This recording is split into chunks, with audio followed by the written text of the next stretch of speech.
ஏசப்பா, நான் ரொம்ப சோர்ந்து போயிட்டேன் ஆண்டவரே. இனி எனக்கு ஓடுறதுக்கு உடம்புல எனக்கு பலன் இல்லை ஆண்டவரே. நான் என்னுடைய நம்பிக்கை இழந்துட்டேன். என்னுடைய கடைசி நம்பிக்கையும் நான் இழந்துட்டேன் ஆண்டவரே.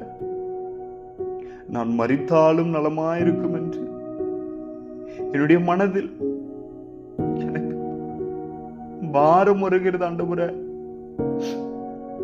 எனக்கு அன்புக்குரிய தேவ பிள்ளைகளே, எந்த இருளும் நிரந்தரமில்லை, எந்த வழியும் நிரந்தரமில்லை. நிரந்தரமான ஒன்று நம் அப்பா இயேசு கிறிஸ்துவின் அன்பும் அவருடைய கிருபையும் தான். ஏனென்றால் அவர்தான் நம் நம்பிக்கை, அவர் நம் கேடகம், அவரே நம்முடைய அடைக்கலம். அவர் நிச்சயம் நம்மளை ஆசீர்வதிப்பார். நம்மளை அவர் கைவிட மாட்டார்.